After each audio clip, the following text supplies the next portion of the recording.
Oi, galera. Desculpa iniciar o vídeo escuro, né? Algumas partes estão claras, mas estou querendo falar uma coisinha pra vocês. Eu estou aqui no Caveirinha e eu tô meio que alguns dias proibidos de gravar e mexer, né, no celular. Então, alguns dias não voltei. Eu sei que esse canal tá há 2 semanas ou mais sem vídeo, mas o que posso fazer? O problema, galera, não é isso que vocês estão pensando. O problema é que tá sem vídeo, eu não tô podendo gravar e tá acontecendo muitas coisas da vida real que eu tenho que fazer.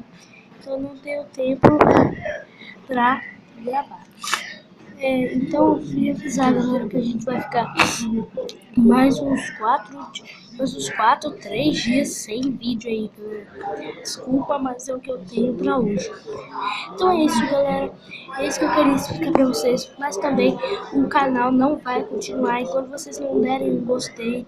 Se vocês estiverem vendo esse vídeo, se inscrevam ou dê um gostei. Enquanto isso não estiver com 5 inscritos e um monte de gosteis, por favor, se inscreva.